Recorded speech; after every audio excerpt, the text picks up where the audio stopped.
In Unforgiven, a legendary star plays a classic figure of American myth, American movies. A good bad man of the West named Will Money. It is a major effort, a project Clint Eastwood has nurtured for over a decade.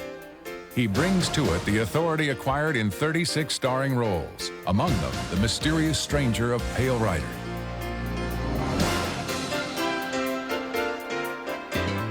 Besides starring in it, Eastwood also directed Unforgiven, as he did The Outlaw Josie Wales and 14 other movies. Unforgiven was shot in the fall of 1991. As he always does, Eastwood made the film entirely on location.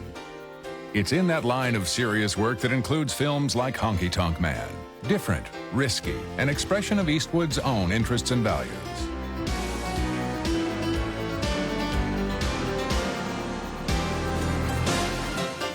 It has enough action to satisfy Dirty Harry's fans. But it also has the quirky originality of one of his favorite productions, Bronco Billy. Unforgiven was not an easy film to make. Because you're going down the floor, let another one off into the floor. Come on, Mark. Hey, Mark. Directing and acting is a relentless and exhausting business. Just gone down there. Get him. Action.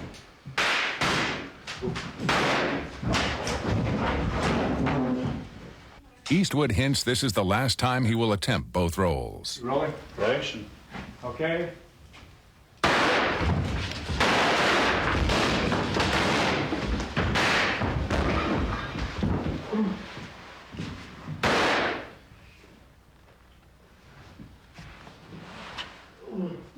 Take that. I wanted to direct, dating back to the Rawhide days. That's when I first got kind of the interest in it. All my spare time, I'd usually go down to sets and watch people work, and watch different directors work. And you got to see all sides of it. And when you saw the things that impressed you, you remember and you use yourself, and the things that don't impress you, you discard.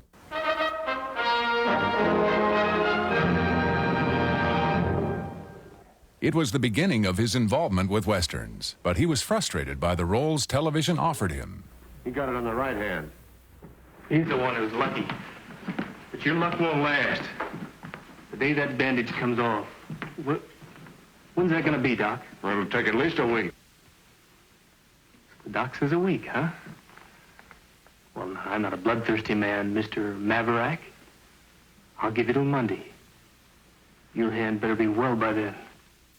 I've never thought of myself as a leading man, though I guess at one time I was considered one. I mean, somewhere I went through the whole deal of being one of the young guys bopping around town on television series back in the 50s and 60s, but I never considered myself that. I always tried to be a character actor even then.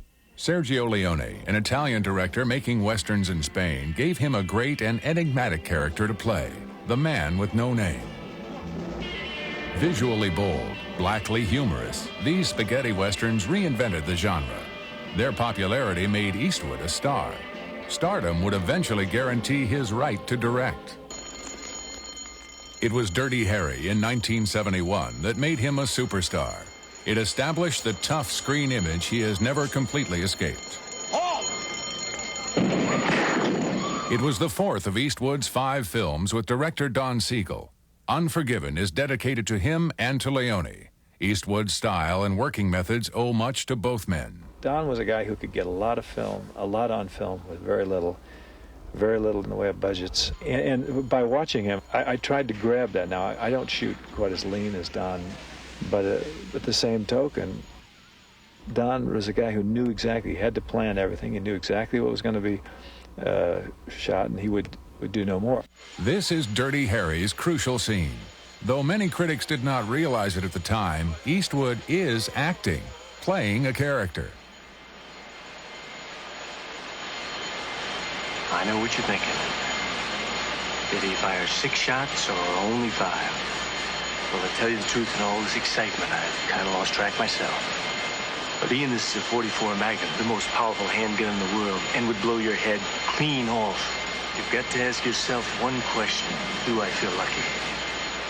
Well, do you, punk?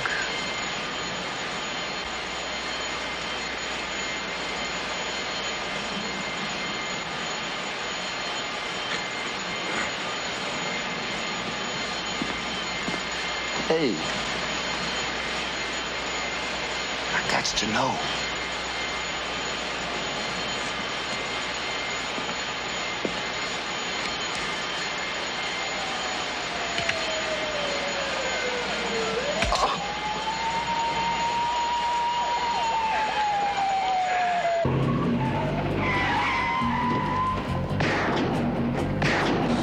Over the years, there were 4 Dirty Harry sequels. All of them were popular. All of them featured highly imaginative action sequences. The last of them, The Deadpool, often satirized the conventions of the cop thriller, never more cleverly than in this send-up of the standard car chase.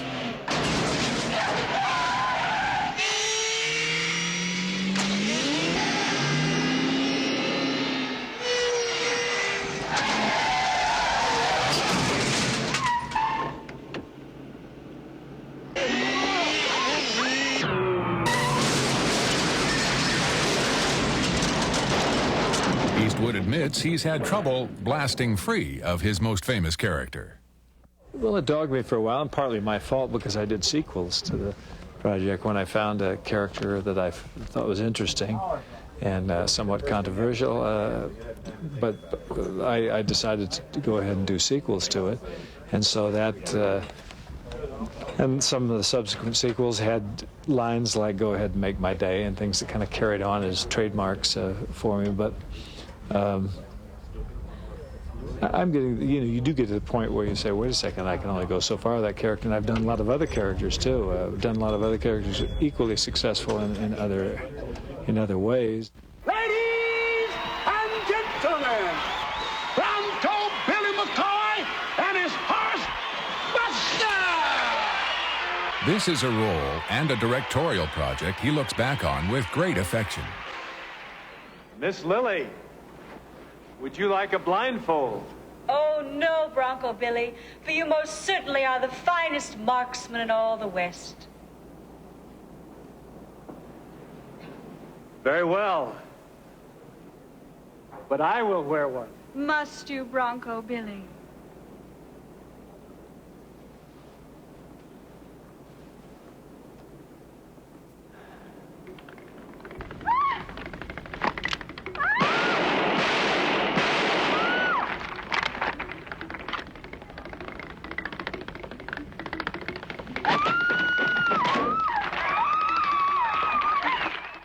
It was a naive picture, but it was a sweet story, and naive story, and it reminded me very much of a Capra film. If Capra was still directing films when that came along, I assume that's the kind of thing he might have done, and I wanted to do my Capra film. Have you ever been married? Sure. Long time ago. Did you love her? With all my heart. Sometimes that just isn't enough. What happened? I caught her in bed with my best friend. And what did you do to him? I shot her. What? What about him? He was my best friend. Bronco Billy was terribly loyal. He had great virtues, even though he's a man in modern-day society, and that, though he had obviously, his brain had snapped and he'd gone into another era. Throw your arms around this honky-tonk man. Honky Tonk Man is also about a man from another era. Co-starring Eastwood's son Kyle, it's a sweet evocation of 1930s America and an elegy for an American dreamer, a wandering country singer named Red Stovall, who almost makes it to the Grand Ole Opry. Well, I've never seen you look quite so sad, and I've never felt me feel quite so bad. And I know we both feel that we have been had. Well, I guess they were just not that strong. So I lost my woman and you lost just your man. And who knows who's right or who's wrong. But I've got my guitar and I've got a plan. Throw your arms around this honky-tonk man. Throw your arms around this honky-tonk man. And we'll get through this night the best way we can. Red is a dying man, a man who has wasted too many years, too many opportunities. But playing him was an opportunity Eastwood found irresistible. He trusts chance and instincts he refuses to analyze or explain. As far as choosing material, a lot of times it's been whimsical, sometimes successfully, sometimes not so. But by and large, I've been lucky in the order, to quote Way of Money. I just sometimes, a good thing comes my way. The Outlaw Josie Wales, which he made in 1976, was one of those good things. It is the most epic of his westerns, large in scale and ambition. Josie Wales is a man wronged, constantly caught in conflicts not of his making. He's out in the spacious, huge area of mid-America. He can't quite find that reclusive life that he wants, and just to be left alone.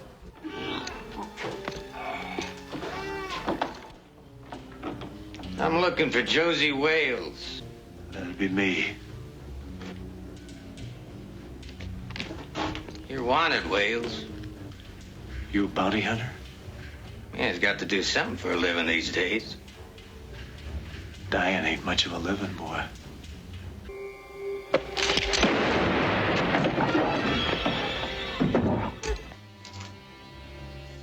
So that was a different kind of thing, more of an epic thing, but I liked the saga of it, the movement of it, the traveling of it.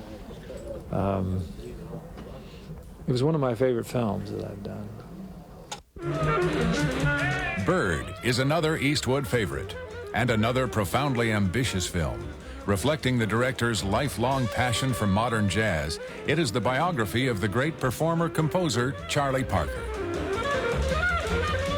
It is a dark tale, coolly told, a tragedy related in sympathetic yet unsentimental terms. Forrest, will you come here for a second? Ride him over. Come on, pony, go. All right. Send him on down here. Okay. Just pull right in a little more. Come here, Thunder. Oops. Ooh. As she's saying Vilma Blankley and the swoon thing, just nudge it. Bird is an expression of the director's romantic regard for Parker's music and the era in which he created it. It is also touched by the childlike spirit of its subject. Above all, it reflects Eastwood's growing skill as a director.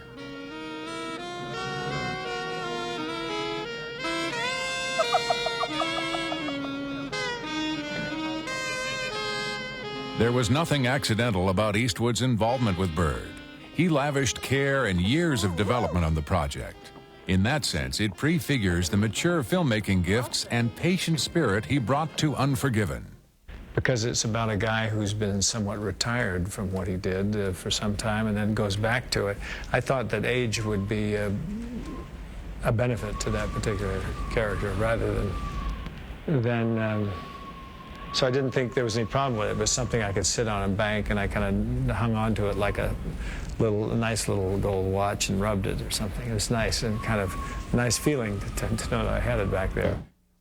You'd be William Mundy out of Missouri. Killing women and children. That's right. I've killed women and children. Killed just about everything that walks or crawled at one time or another. And I'm here to kill you, Little Bill. For what you did to Ned.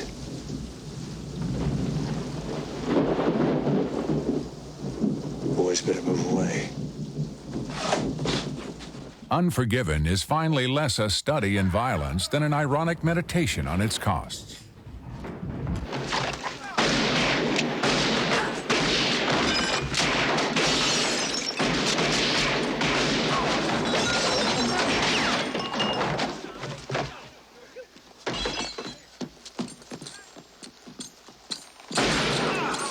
I don't believe it. You killed 5 men. Single-handed. I was lucky in the order. But I've always been lucky when it comes to killing folks.